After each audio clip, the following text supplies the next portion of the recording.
I don't want to say I told you so, but in the last videos here, or even here, we talked about time frames and that we should expect an explosion soon. Just 2 days ago, I even showed you in the Ethereum video how strong Ethereum is right now, showed you that these institutions are really going big on Ethereum, and now it's all starting to come true. Just as the title here already suggests, July will decide it. I clearly speculated that we would see a breakout this July. To prove it to you even more, I'll show you the last video that came out 2 days ago. I have marked the support and resistance zones for you here.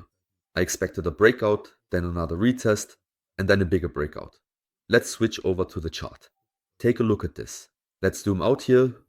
What happens? Exactly what I expected. We had a breakout, a retest, and then broke out even more strongly. This is exactly what we want to see, friends. I'm definitely happy that I was right with my assumption here.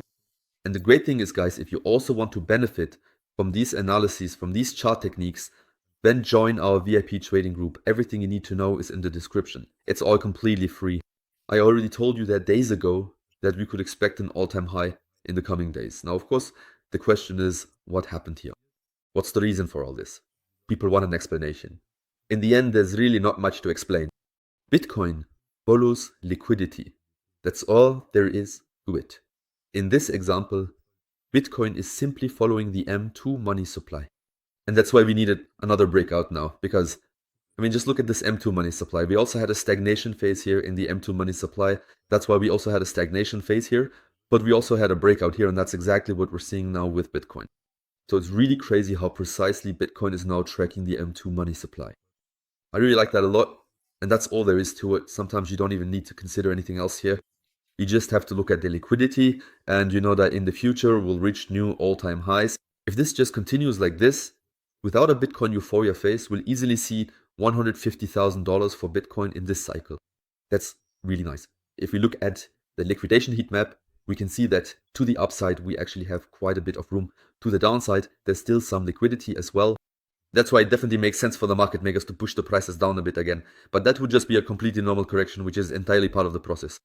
But what happened yesterday is also quite clear. Over 800 million in shorts were liquidated here. That means it was basically a short squeeze because some shorts were liquidated, which in turn triggered the liquidation of more shorts. This pushed the price up, and as a result, today we're standing at $118,000. I mean, that's how fast it happens.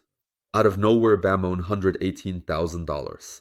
And what you need to understand here is that we're only just in the greed zone. We don't have any retail investors. What happened here was simply a market maker situation where the market makers pushed the price up a bit. Nothing crazy, just a small upward trend. But I really like it because you can clearly see what's happening in the background. 2 days ago, I also showed you this with Ethereum. I told you there that on the daily chart for Ethereum, we're seeing a golden cross between the 50 and the 200 EMA. And that's really positive because every time we've seen a golden cross here, we've had a nice upward trend, sometimes even 150%. Back then, we also had a nice upward trend. It wasn't quite as strong as this one here, but right now we can see that we've broken above it sustainably. 2 days ago, we were right here just before it happened, but now we can see that we've broken above it for good. That means, in my opinion, Ethereum will be able to perform well in the near future, just based on this chart alone. That doesn't mean Ethereum won't correct. I still expect interim correction, but overall, I'm anticipating higher price targets here, especially because we have a golden cross, which always indicates that we could see a much stronger rise. You can also clearly see these Ethereum ETF inflows here.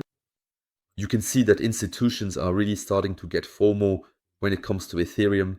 They're really eager for Ethereum right now and are buying in heavily. That's very nice. That's exactly how it should be. Things are definitely moving in the right direction right now. And that's all well and good with Ethereum. But we're still not heading straight into an altcoin season. Just wait and see. I'm sure some people will start calling for an altcoin season again. We should definitely wait a bit longer for that because I can roughly tell you when we might see a small altcoin rally and when a small rally could turn into a big one. But right now we're still a few $1,000s away from that with Bitcoin. That means with Bitcoin, we would really need to see a breakout above this zone on the RSI first. If Bitcoin breaks above this level on the weekly chart, on the RSI, then the altcoins will benefit much more. And if we break out strongly above it, then the probability is very high that we'll experience an altcoin season. But even here, we broke above it back then and here as well.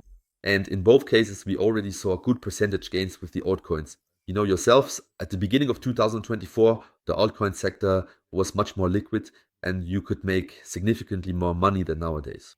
And right now, we're also just about to break through here, but we haven't done it yet. So if Bitcoin does break above here, heading towards 80 on the RSI, that could definitely be a sign that the altcoins will benefit much more.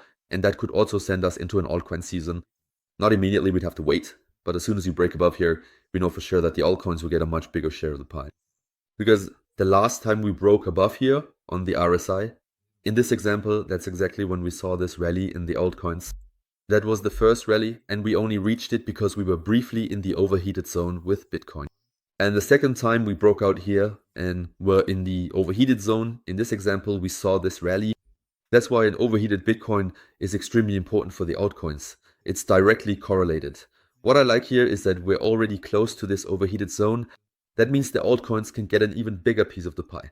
That's something I really, really like right now, because I also showed you this with the altcoins. It's very, very important. Make a mental note of it. If we are above the 25 EMA on the daily chart with Bitcoin, that's very good. If the altcoins are also above it, that's even better. That's exactly what we want. We don't just want Bitcoin to be above it while the altcoins aren't, or both to be below it. That would be really bad. What we really want is for Bitcoin to be above the 25 EMA and for the altcoins to be above it as well. Bitcoin is currently well above it, which is very good, and the altcoins also managed to break through it sustainably just yesterday. Now, with the altcoins, we're clearly above the 25 EMA, which is really important because that's exactly what shows us that the altcoins are starting to get a bit of action again. Let's take a look over here as well. You can see for yourselves, the altcoins are getting some movement again. Over the past 7 days, some altcoins have gained 20 or even 30%, and that's happening because we're now also above the 25 EMA here. And with the altcoins, also look at the OBV indicator. That's an indicator that basically predicts the trend by also measuring things like volume, among other factors. And it's actually quite meaningful. It's really an indicator that measures the trend, and this indicator is already quite strong, and on a monthly basis it has finally turned positive again, which is definitely a good sign. That could definitely indicate that on a larger scale we might experience somewhat better times for altcoins, again, possibly even over the coming months. Especially when this trend indicator turns, it has really been quite a positive sign in the past. I mean, you can see that here as well. It predicted the entire trend, of course, here the downturn, and here again the trend, and look, you really could have predicted the downtrend just by using this OBV indicator. From this candle onwards, the trend turned negative, and from that point on, you could have sold perfectly just because of this indicator. I definitely think that's good. We can see that from a technical analysis perspective, a lot is happening. Some things are improving. The M2 money supply keeps building up more and more. That's what we've really been preaching since the beginning of July. I've been saying all along, I expect the breakout. I expect this. Just 2 days ago, I showed you what's happening behind the scenes with Ethereum. The institutions are really getting FOMO towards Ethereum and so on. It's really, really nice to see again. Finally, enjoy this positive period in the crypto market and join the trading group. That's where the trading signals always come first. And with that, friends, I want to sincerely thank you and say, see you next time, friends. Bye.